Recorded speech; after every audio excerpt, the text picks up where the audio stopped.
je vais passer assez rapidement sur la collection du Centre Pompidou. Moi, j'avais inscrit 8 peintures parce que, en fait, euh, j'avais inclus dans les peintures la cariatide que vous voyez ici, qui en fait est sur carton, mais qui est classée dans les peintures dans dans la base de données.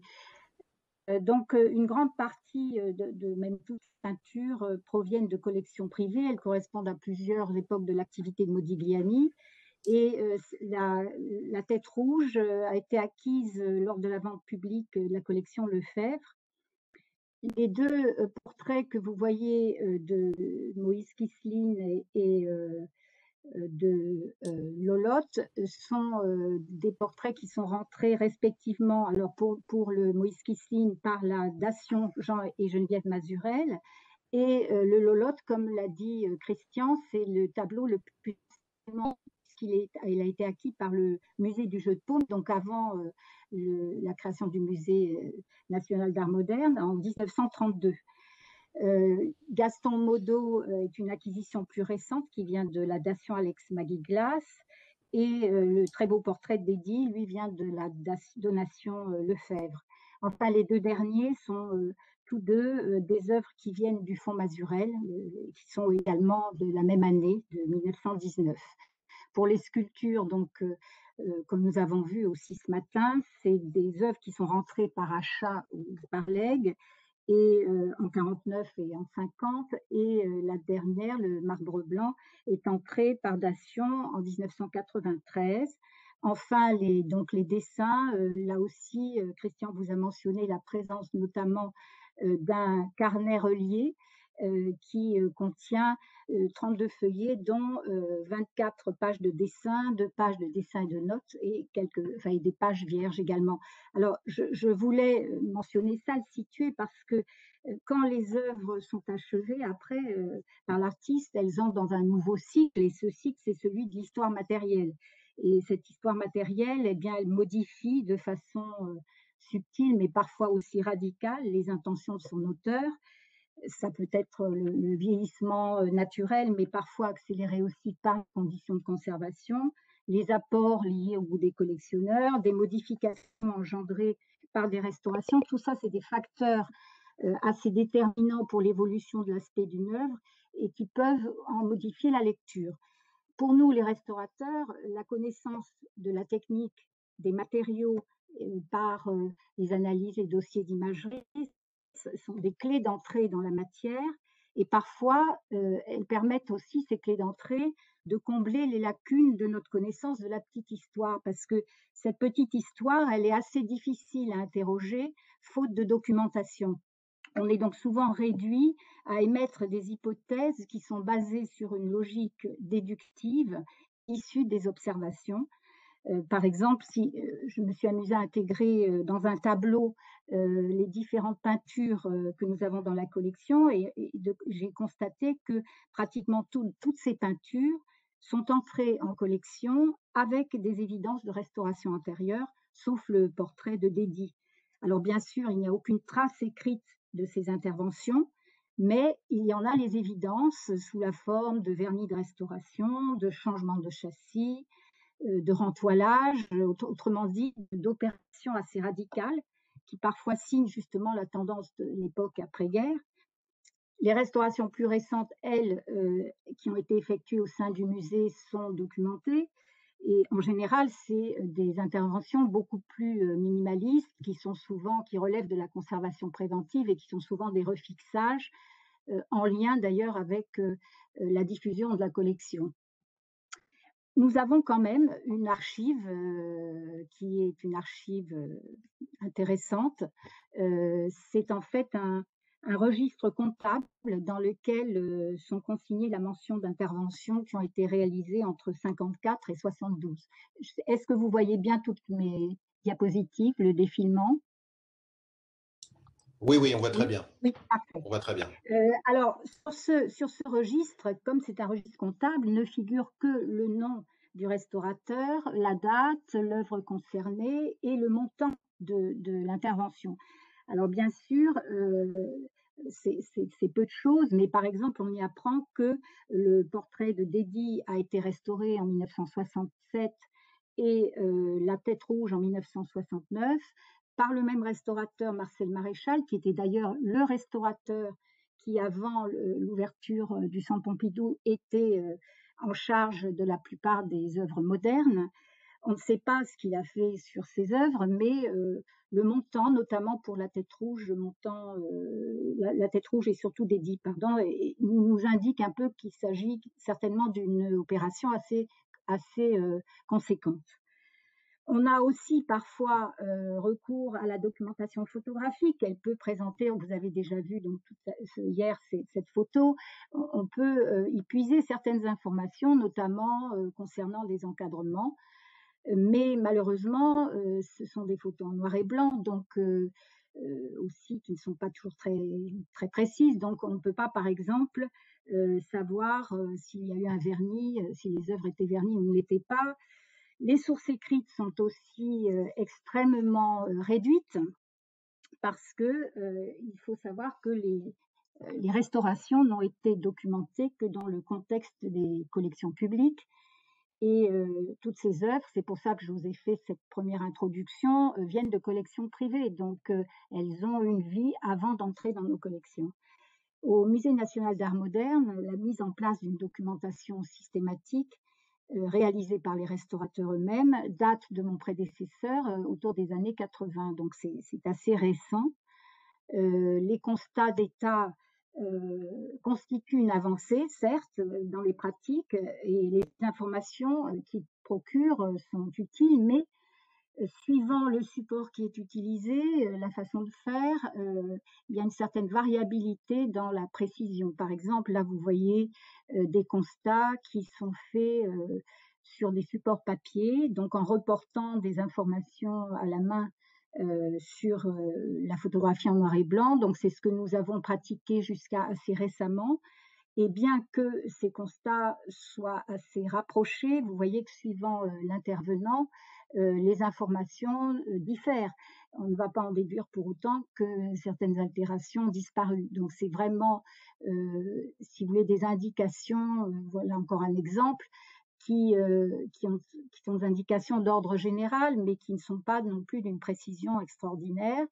On a souvent notamment des difficultés à documenter les craquelures sur ce type de constat parce que les craquelures, c'est un phénomène généralisé, mais évolutif, donc c'est important de pouvoir le documenter. C'est pourquoi nous sommes passés assez récemment à une version numérique sous forme d'un logiciel qui nous permet de prendre des photos de détail et d'avoir cette fois-ci une information beaucoup plus précise de l'état de conservation des œuvres et un suivi dans le temps de l'évolution de cet état de conservation. Alors une autre source pour nous, parce que j'évoque les sources indispensables avant un traitement de restauration, c'est l'information sur les matériaux et les techniques que l'on va puiser un petit peu partout. Alors, on va les puiser aussi dans la littérature. Donc, moi, j'étais très intéressée par effectivement les publications du Burlington Magazine, ce qui nous apprennent quand même aussi beaucoup de choses, comme évidemment la toute récente étude conduite par le CERMF et le LAM, mais c'est très important pour nous d'avoir des informations sur les supports, les préparations, les outils, les vernis, parce que ça conditionne aussi notre diagnostic et notre approche du traitement. Alors, bon, je m'étais amusée à faire aussi cette recherche de format sur les œuvres de notre collection. Et donc, comme Anaïs, effectivement, je constate, ce qui n'est pas une surprise, hein, que le format marine est un format de prédilection pour Modigliani quand il est utilisé dans le sens vertical. Bon, en ce qui concerne le lot, puisque c'est un tableau coupé, on ne peut pas s'empêcher de se demander quel était évidemment le format d'origine. Les châssis, j'ai moi aussi vu que les châssis étaient pour la plupart des châssis fixes et que ceux qui sont taclés sont des châssis de rentoilage. Alors, j'ai une question d'ailleurs que je laisserai peut-être, même sûrement, David, à laquelle j'inviterai David à peut-être me donner des réponses, mais une des questions que je me suis posée, c'est justement à propos des châssis, c'est sachant que quand on fait de la peinture et qu'on achète des châssis, s'ils sont hors format, ils sont beaucoup plus chers que les châssis format standard. Donc, je me suis posé cette question, où Modigliani faisait-il faire ses châssis? Parce que puisque une grande partie ne sont pas standards, est-ce que c'était fait par un menuisier dans le quartier, comment trouvait-on ces châssis? Voilà, ça c'est une des questions pour moi qui a pas encore de réponse. Et voilà, peut-être David pourra me dire. Pour les préparations, bah, j'ai également constaté que il y a ce jeu chez Modigliani avec le fond coloré ou le fond blanc. Et là aussi, ce que j'ai lu dans la littérature m'a un peu interpellée. Par exemple, dans cette étude qui a été faite avec des cas qui viennent de la Barnes Foundation, du Courtauld Institute, du Med, de Chicago, etc., on a des affirmations qui m'ont un peu étonnée. Par exemple, à propos d'un nu du Courtauld, qui montre 2 couches de préparation. Donc, il y a une couche de préparation qui comprend un blanc de plomb, plus de la craie, plus du jaune de Naples, plus 3 bleus différents. Et sur ce fond de préparation, il y en a un autre avec du sulfate de barium, du blanc de zinc et du noir de carbone. Donc, d'une sophistication incroyable. Et comme ces couches de préparation se retrouvent dans plusieurs tableaux, dont le portrait de Manuel Imbert à Melbourne, ou le nu couché du Metropolitan, ou le nu du Salomon Guggenheim, et un autre à Stuttgart, les auteurs de la recherche en déduisent que la toile était préparée par un fournisseur. Alors, moi, je ne peux pas adhérer à cette proposition, mais encore une fois, je n'ai pas je ne détiens pas la vérité, c'est juste un sentiment que j'ai parce que, à ma connaissance, les préparations commerciales sont toujours blanches. Les préparations colorées, la préparation, c'est quelque chose de tellement personnel. L'élaboration d'une couleur de préparation, quand on fait de la peinture, on le sait, enfin, c'est quelque chose de trop personnel pour être commandé à un fournisseur, et d'autant que le mélange est extrêmement complexe. Donc, ça va très mal avec une démarche commerciale. Alors voilà, c'est pour dire que là aussi, dans les matériaux, il y a encore pas mal de questions qu'on peut se poser. J'ai lu aussi avec beaucoup d'intérêt les procédés décrits, notamment d'utilisation par Modigliani, parfois de papier ou de chiffon pour essuyer la surface et donner un aspect un peu uniforme, velouté, ce que je trouve très intéressant. Je n'en ai pas perçu la trace sur nos œuvres. Par contre, celle du pinceau en éventail aussi, qui laisse des marques très précises, de la brosse et des tracés également, ces tracés périphériques. Là, sur le portrait de Gaston Modo, par exemple, on en a un exemple assez, assez net. Donc, tout ça, tous ces procédés sont très intéressants. La question des vernis, bah, pour les restaurateurs, c'est aussi une question cruciale parce que on se demande, est-ce que Modigliani vernissait, est-ce que ces vernis sont originaux, etc. Et hier, il y avait une intervention brève qui a un petit peu parlé de la question du vernis. J'ai aussi lu que l'artiste Ludwig Meidner, cité dans l'étude du Courtauld, disait que Modigliani, à ses débuts, vernissait beaucoup ses portraits, parfois avec des vernis colorés, pour imiter la transparence de la peinture ancienne. Mais voilà, il y a aussi des œuvres qui clairement n'ont jamais été vernies et ont été au Courtauld. Il y a un Duc qui a fait l'objet d'un doublage et pour lequel on dit que l'œuvre n'a jamais reçu aucun vernis. Donc, c'est une question un peu en suspens. Et vous voyez, sur cette cariatide, par exemple, il est évident pour moi que le vernis ne peut pas être original parce qu'il y a des retouches dessus, mais il y a aussi des retouches en dessous. Donc, il est très évident que c'est un vernis qui, n'était pas là au départ. Voilà, et puis la question qui reste aussi en suspens, c'est celle des liants. Donc, j'ai beaucoup apprécié l'intervention précédente. Je me demande quand même, si, on pourrait travailler sur la question de l'émulsification du liant, parce que, pour moi, il n'est pas exclu que Modigliani ait parfois, mélanger, quelque chose avec, l'huile pour avoir une texture un petit peu plus soit plus rigide, soit au contraire un petit peu plus, adoucie. Je trouve que ça serait quelque chose d'intéressant à essayer d'étudier.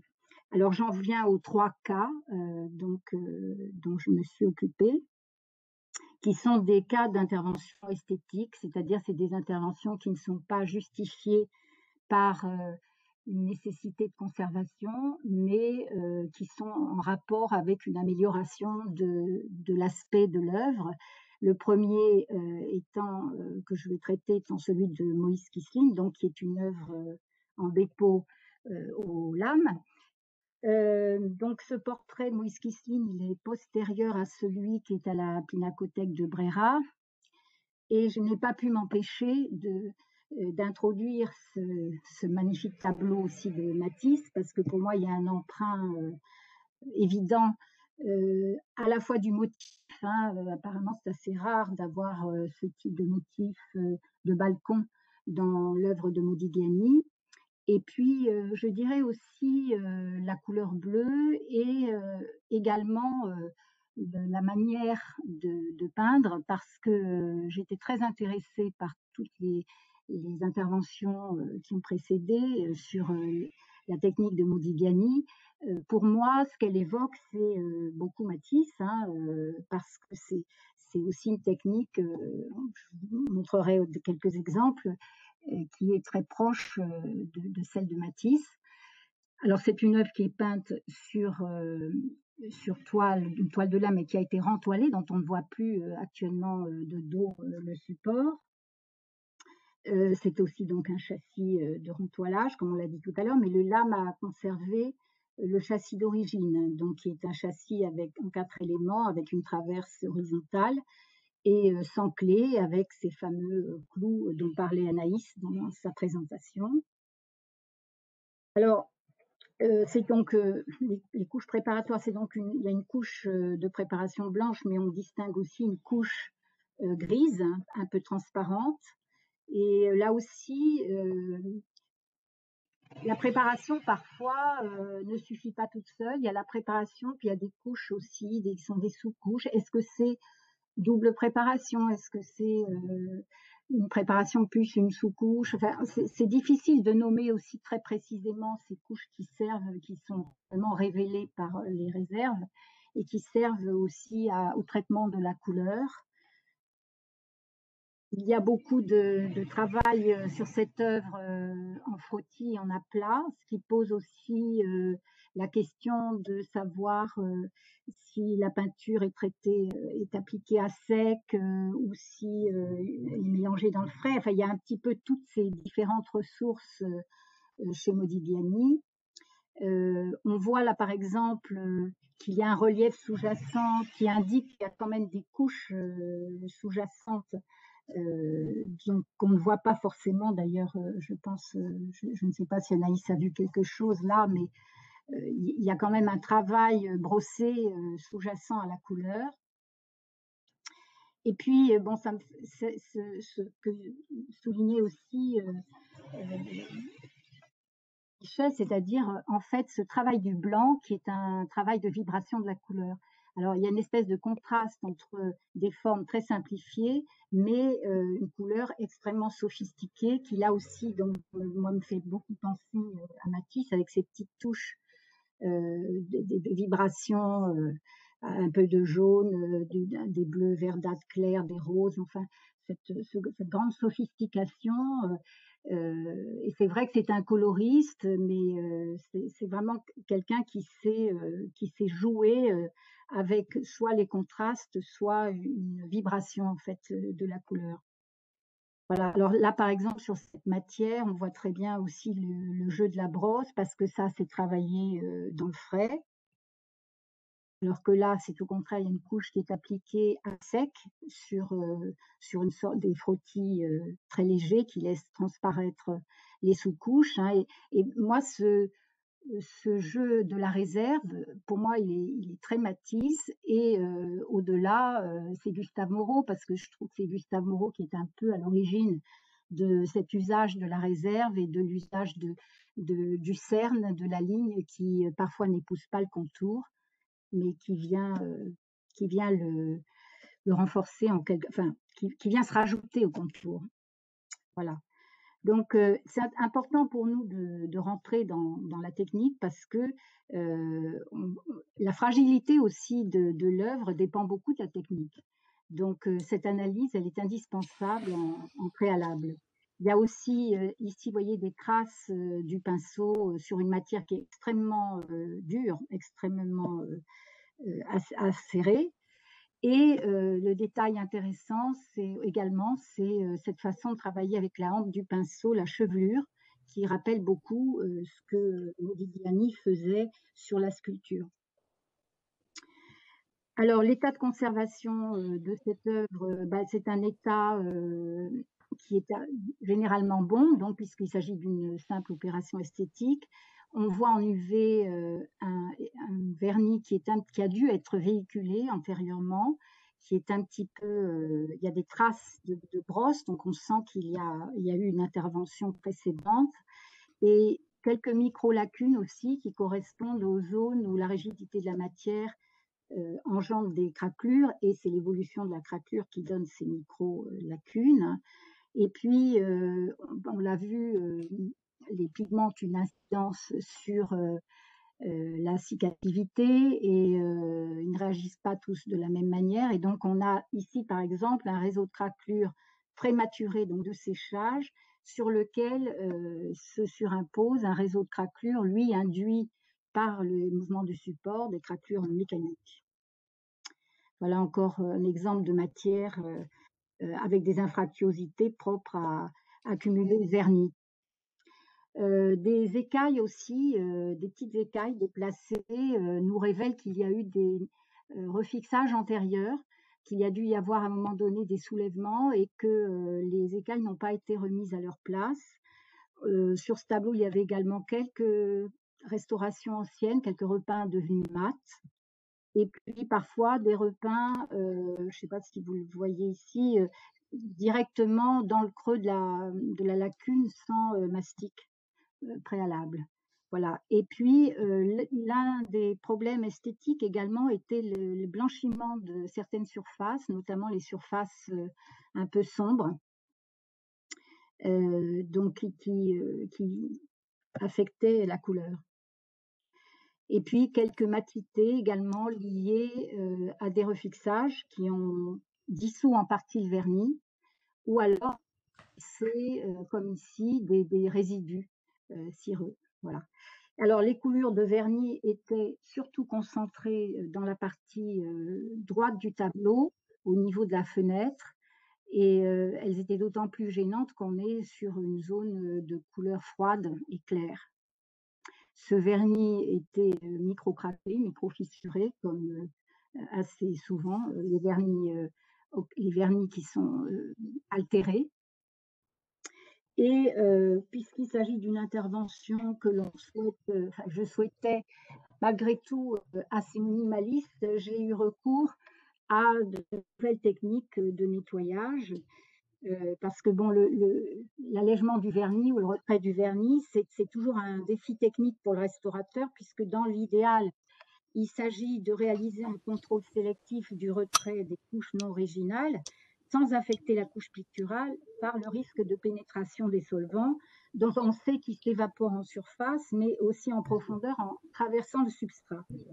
Et comme en général, des vernissages présentent un caractère un peu irréversible, au retrait total du vernis, on préfère le principe de l'allègement, effectué si possible de façon progressive, couche par couche, mais quand la situation le permet, c'est-à-dire quand plusieurs épaisseurs de vernis distinctes se recouvrent. Et traditionnellement, quand on allège un vernis, on utilise en couple l'action mécanique du frottement à l'aide d'un coton-tige à l'action chimique de solubilisation. On intervient avec des solvants organiques, mais une fois solubilisés, parfois les salissures, les vernis, les adhésifs peuvent être retransportés dans les pores de la peinture, ce qui signifie qu'une partie des couches qui sont indésirables qu'on veut enlever, finalement sont simplement déplacées plus profondément à l'intérieur de la peinture. Donc les nouvelles technologies dont je parlais, la nanotechnologie a été développée il y a quelques années par la recherche européenne, et les chercheurs ont essayé de remédier aux problèmes de pénétration et de diffusion en confinant les solvants dans des matrices qui les libèrent d'une manière contrôlée sur la surface des peintures. Alors, comme les nanogels sont très fortement rétentifs, ils exercent une espèce ils provoquent déjà un gonflement progressif, le détachement et la solubilisation des couches de surface indésirables, mais en même temps, ils les absorbent. Vous voyez sur ce gel des traces de salissure et de vernis. Et donc, les matières solubilisées migrent à l'intérieur du gel sans passer dans les pores de la peinture. Voilà. Alors, ces nanogels, ils ont été testés beaucoup en Angleterre, et y compris sur des papiers, par exemple, qui sont des surfaces, comme on sait, très fragiles. Ils sont souvent, on a développé un peu les caractéristiques de viscoélasticité pour obtenir une manipulation facile et une application adéquate à la peinture suivant sa surface. Par exemple, au Peggy Guggenheim, on a développé le gel souple Peggy 5 qui permet de s'adapter à des peintures non vernies avec des infractuosités, et la souplesse du gel permet d'épouser ces infractuosités. Donc voilà, alors ce vernis était donc très jaune et très oxydé. Je n'ai pas eu d'analyse de sa composition, mais l'aspect orienté vers un vernis à base de résine naturelle. Donc voilà, je vous explique juste la manipulation de ce type de gel. Donc on découpe ces gels et on les charge avec quelques heures à l'avance avec le solvant choisi, et puis ensuite on essore le gel et on l'applique sur la surface, et on laisse un certain temps d'application, donc qui est aussi élaboré en fonction des tests, et on enlève le gel et on se contente d'essuyer. Ensuite, vous voyez, le vernis est absorbé par la surface du gel, qui est nettoyé, qui peut ensuite être réutilisé. Et c'est ainsi que progressivement, voilà, l'œuvre a pu être nettoyée. Donc ça, c'est le résultat final. Et pour aller très vite, alors je souligne juste le résultat final, c'est que malgré tout, les blanchiments ont aussi disparu parce qu'ils étaient probablement dus à des résidus de l'ancien vernis. Gaston Moudon a fait l'objet d'un traitement assez similaire. C'est aussi un tableau donc, qui a été rentoilé sur châssis de rentoilage, et donc c'est un tableau qui a été verni par un vernis de restauration, qui comporte aussi pas mal de zones en frottis, donc assez fragiles, sur lesquelles je n'avais pas trop envie d'utiliser des solvants purs. La matière aussi, vous voyez, craquelée par endroits au niveau des lacs.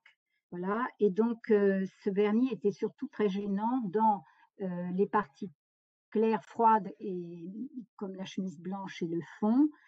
Et Anaïs m'a gentiment procuré une photo de détail avec fort grossissement où on voit comment le vernis est rentré dans les creux de la matière, vous voyez, de manière privilégiée, évidemment.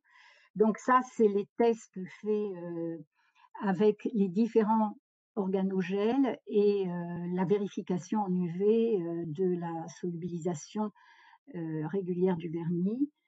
Voilà, et donc ça, c'est le résultat, vous voyez, donc qui redonne quand même beaucoup de luminosité, non seulement à la chemise, mais également au fond où on voit du coup réapparaître une nuance jaune qui n'a rien à voir avec le vernis, mais qui se distingue à présent assez nettement.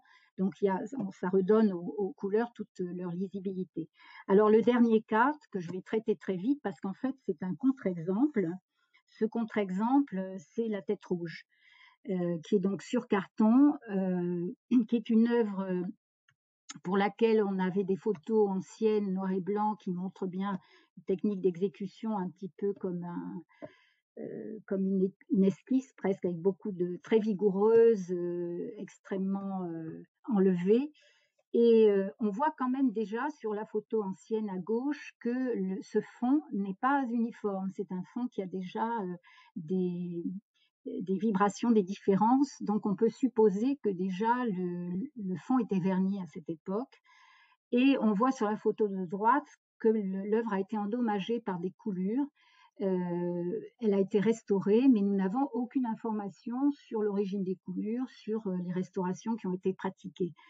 Alors, quand l'œuvre est allée au CDRMF, on a pu observer le côté très irrégulier du vernis et puis dégager, ce que vous a montré Anaïs, j'ai dégagé une partie du papier de bordage et est apparu un ton bleu extrêmement prononcé, mat, qui nous a fait comprendre que le vernis n'était pas un vernis d'origine et qui nous a laissé espérer pouvoir retrouver cette couleur bleue.